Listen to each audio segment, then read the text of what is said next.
Morning. Right, so what we got then?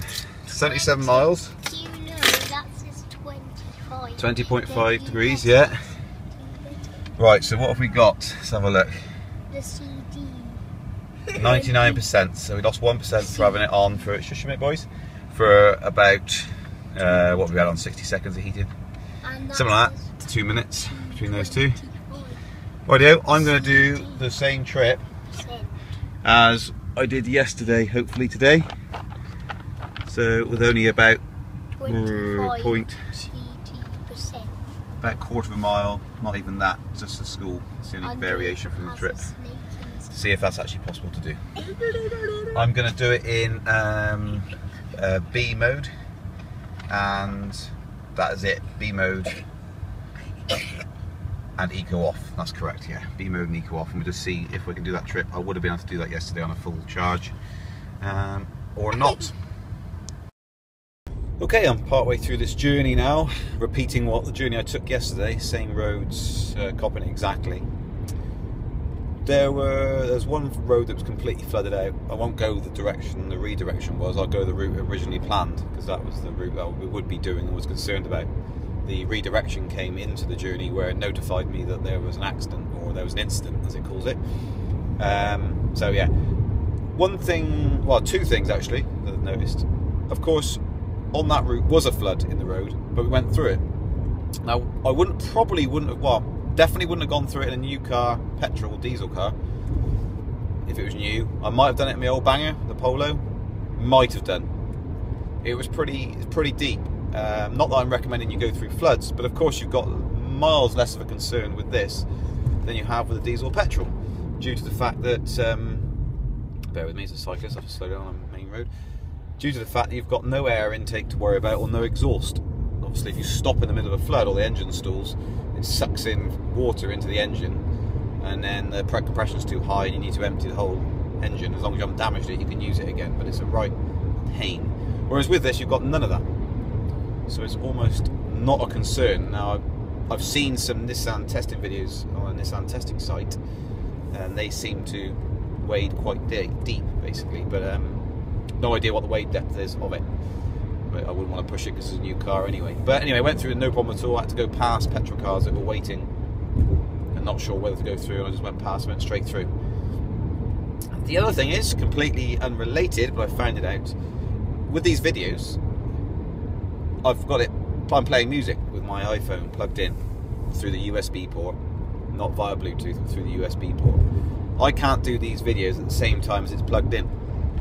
When you can operate the phone fine. When you bring up the video, the music sort of cuts out, then cuts back in again, but it jams the camera up. So I've had to unplug the USB cable to be able to record this video. So there's some conflict there between outputting audio and capturing audio using the camera function. Either camera or video freezes up the app. You have to unplug the cable and exit the app and open it again. That's on the iPhone 5. Not sure if anyone else has experienced that. But on this journey now, I'm coming, so I've gone from home to Mitchelldean to Newent. I'm now on the way to Gloucester, which was the final leg of our journey there. So I shall go right up to where the Asda was, and then take a look and see what the battery percentage is. If it's 50% or up, then it will do the return trip. And I've obviously got to do the return trip anyway, so I'll do the exact reverse of what I've done now, and it will. Bear with me, don't know why it's done that.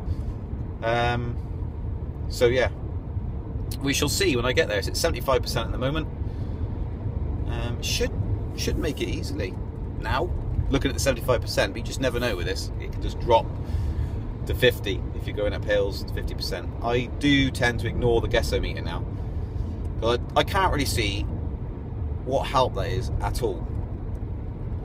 If you think of it, like most devices, you've got a battery display indicator, hasn't it, to let you know where your battery's at, so you know more or less what you've got left on it. A phone, yes, it'll say 50%, and you know you've got the same amount you've already used again.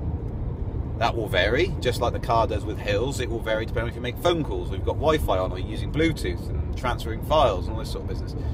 So that's the best you can get really with the battery, is a battery percentage indicator.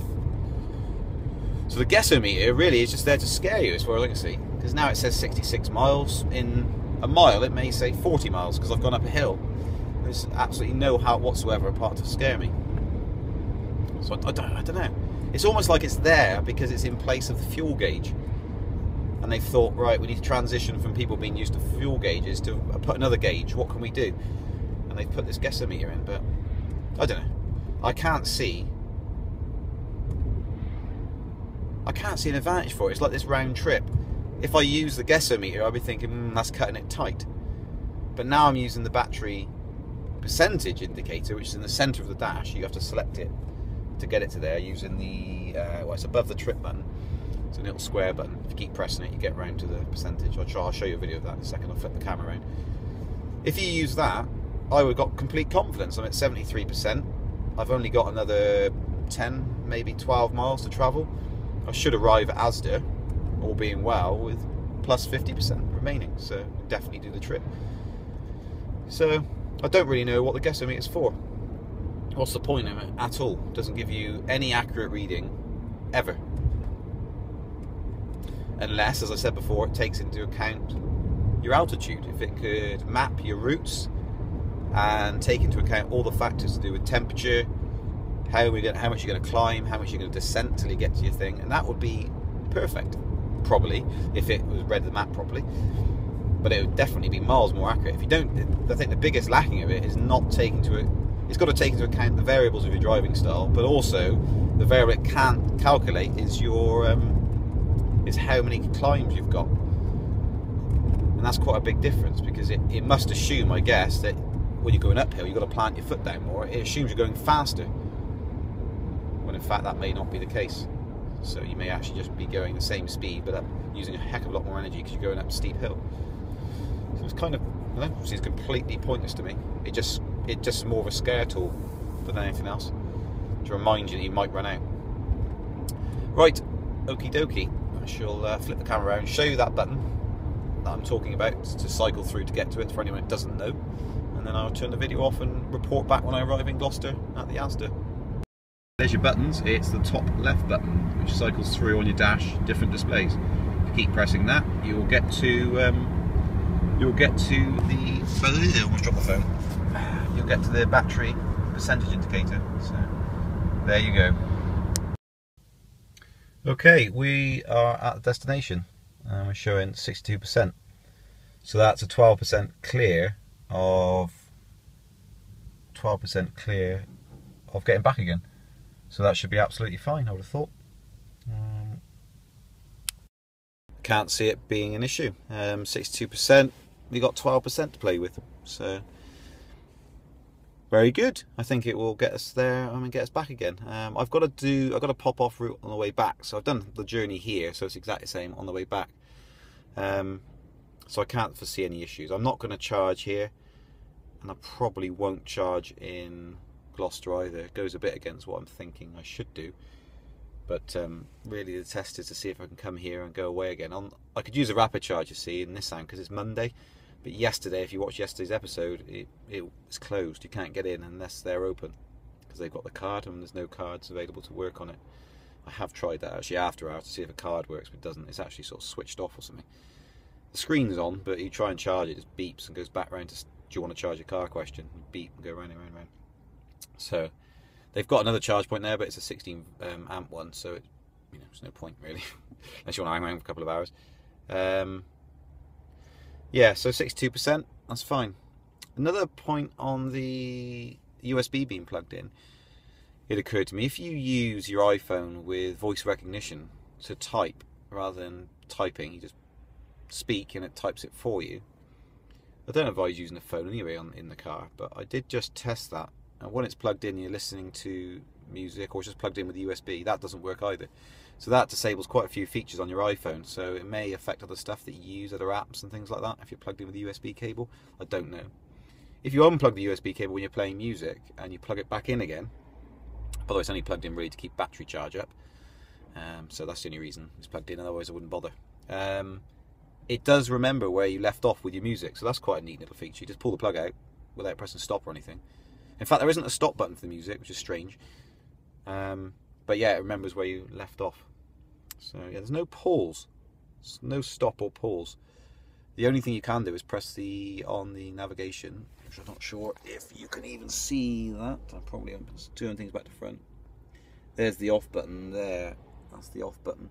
You can press that while the music's playing. That's the only way you can stop the music. So I don't think there is another way, but yeah. Okay, that's that, I think. Yeah, it should be back fine. Obviously, I'm going to do the same journey on the way back. I'm going to do probably a couple of extra miles, getting some office supplies, but that's it really, once we get back en route again. And I'll monitor. I mean, we're at 584 miles now, 584.1 miles. So when I go off route, I'll make sure that I take a note of the mileage and just keep an eye on it, and then that can be added on to the miles I would have done yesterday. So if needs be, I could charge it, I suppose, to the equivalent of those miles if I wanted to. But I'm not going to. I'm just going to carry on, and hopefully I'll make it back home. Should do. It looks pretty promising at the moment. I'll report back later. Must note that I did that journey without any of the heating or air conditioning on. No fogging to report, but that's what we did yesterday. That's the only reason I did it. I would have had the heating on. But I thought I'd just mention that because it's obviously quite a big factor, as it turns out, in terms of your comfort whilst travelling. Having heating off gives you substantially more miles than having it on. So in that case, it was off. Slight change of plan also. I'm going to do the Monday shop for my wife because she hasn't had much sleep and she's at the doctor's because our little one's got her snuffles and colds and stuff and sticky eyes. So I'm actually going to do the shop, and whilst I'm here I may as well make, for the first time, a proper use of the Asda charge point, in terms of the fact that I'm actually coming on site, plugging in and going to do some shopping and coming back again. That will be the first supermarket I've ever done that at, and it's a first genuine stop off for a charge, and not just walking around or waiting around for an hour for it to charge, but actually doing something constructive. So I shall make best use of that. So the result really is we got 62% on the battery, so we could have done that round trip yesterday with no issues at all, apart from the diversion. The diversion would have put us at an estimate, I think, around about 50% on arrival. So the road being flooded and the crash on the dual carriageway, both those things mixed, there's a chance that it would have been on 50% to get back. We did go back with the heating on yesterday, but it doesn't matter because I left it in Asda Car Park for 2 hours. So okie dokie. Guess what I've done? I've put a pound in the wrong side of the thing, and now my pound's stuck in there. Just going to get another pound for me. This is the Asda Car Park. So you get this sometimes if you're using this, you get a telecommunications issue. I haven't got it now. Brilliant. When you first turn on the car, if you use Google's point of interest, which is built into it now with the Mark II, I'm not sure if it is on the Mark 1. It sometimes says communication centre is busy or something along those lines. Exactly, I get this whole problem. So I'll try again. Yeah, that's the error I'm looking for. Telematics communication is currently busy. Please try again later. Now that's usually when you initially start up the car. So I'm just sat here actually charging at the moment, trying to charge it, and as the charge point, I just thought might as well enter to see where the nearest Lloyds Bank is. I need to pop in and pay some money in. But this is a bit of a dead area, which is very strange. I get full broadband on my phone, speed 3G. But this is the SIM card, apparently, according to Carwings, when I rang them up to say I got a problem. It's Vodafone, if you believe anything they say. So Vodafone's obviously a dead spot right here. But I thought I'd just show you that error. Usually it resolves itself. It's initial startup, but I'm actually experiencing this now consistently. I mean, the car's been on now for 3 or 4 minutes.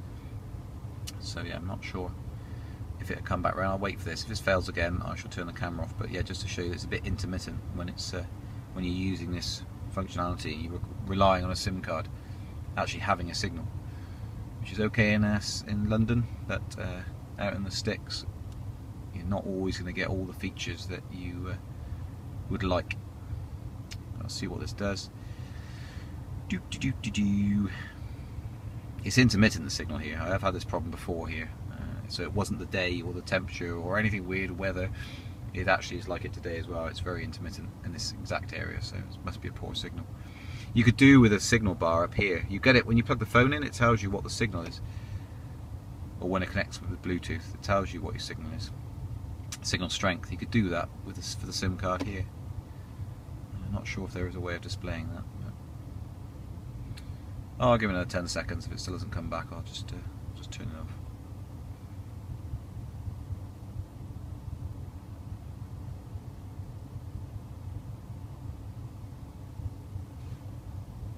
Okie dokie. Right, what I find slightly strange about these points is I can just pull this cable out even though it's charging. It's not flickering, that's just the camera if it shows it flickering. I obviously can lock my car, but I can just pull it out this end, which is a bit of a shame.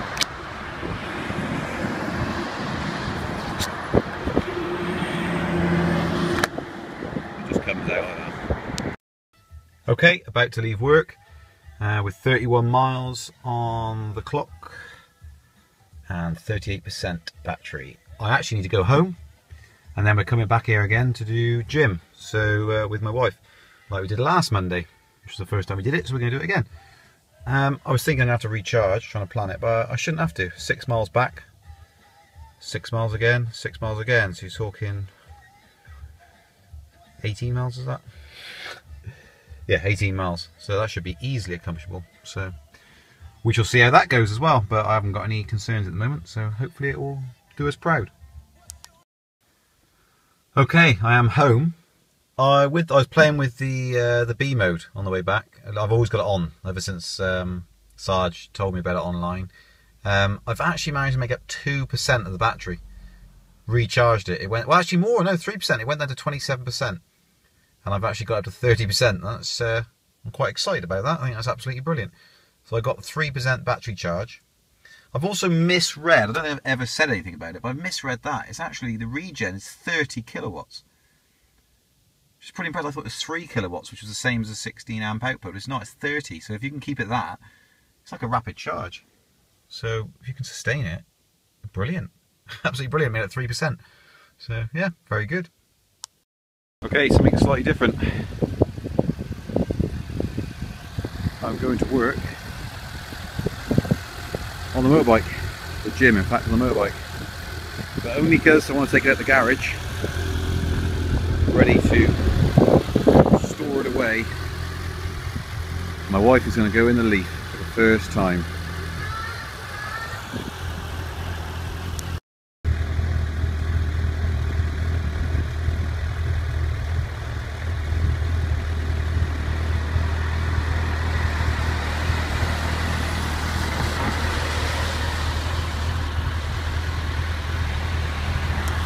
What do you think of the driving the Leaf to gym?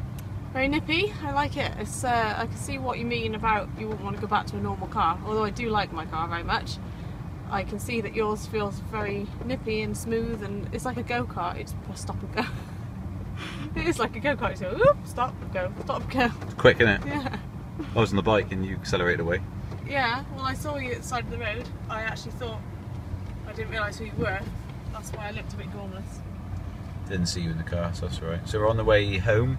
6 miles, 23%, 18 miles, no problemo. 4 degrees and raining as per normal.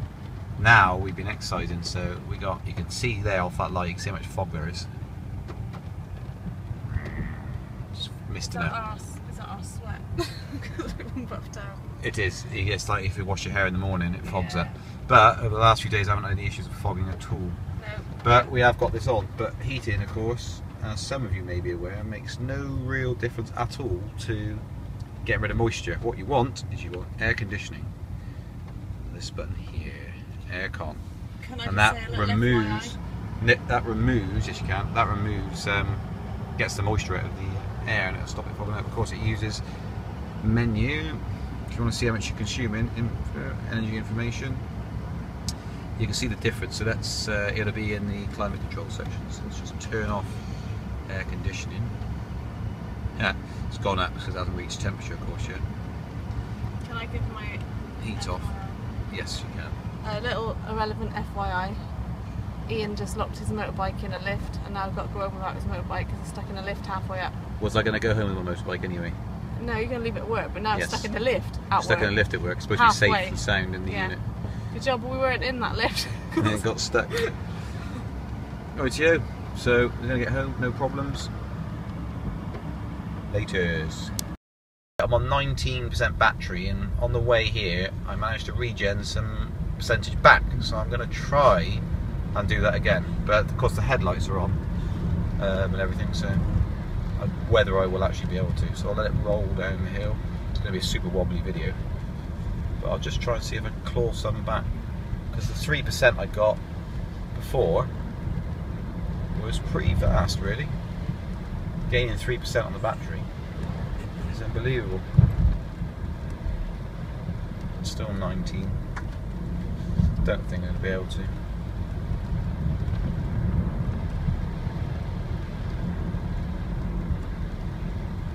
Yes, there we go, 20. So that's how it can be done. Definitely can be done. Sorry about the wobbly video. Okay, back home with 13%. Never worried me at all. Getting used to it really now, knowing what you can and can't do. I mean, I've probably got another 15 miles on this, approximately, despite what that 9 says. That's taking it obviously past the battery being flat sign. The temperature's dropped down to 3. Car gives out a nice little message on the screen saying low temperature warning. It does that. That's about it. I will just finish off by filming the how much time's left to charge, etc, etc. This is the mother. I'm going to try taking the Leaf for a drive. I am not. First time ever. Right, foot on the brake. Brake. Use your right leg, I would recommend, not your clutch foot. And then when it's on the brake, press the power button. There's a brake here, isn't it? I expect so, yeah. No, that's the handbrake, so let that off. Oh. And then press the brake. Same place as an ordinary car. You're right with the right foot. Yeah, and then press the power button. Power button.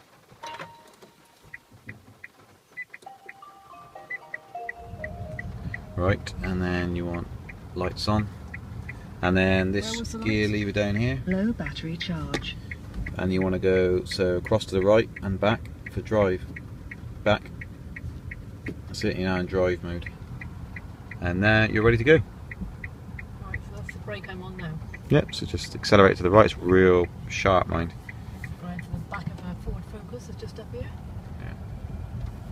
So if you slam your foot down, you'll see how sharp it is. Blimey, pressing the brake now. Didn't expect that. You want to put your seatbelt on? Want to put my seatbelt on, do I? Yeah, just leave it off. I should just leave it off. I can't be bothered with that, can I? Right. Done. Done. Indication. So if you go to the top of the hill, so turn right, way up. Way up. I gotta check. Brakes are working. She's got a car with brakes, so Yeah. you're right to the left, you go. So when you're going up here, just slam your foot down up. Dangerous. More than 30 There you miles go. an hour. Very good. There's no gears. No gears. Oh, it's a good observation. Fun mine, isn't it? I should go around the roundabout and come back again. Yeah, Otherwise the battery will be flat. it's almost there. Trying to run it out. Is it? Yeah, it's got a low battery warning. Alright. But it's got 9 miles, so it'll probably do it another 15, I would have thought. Or it can't go. Quite smooth, isn't it? Very smooth. Play up as well. 39 miles an hour. Breaking the speed.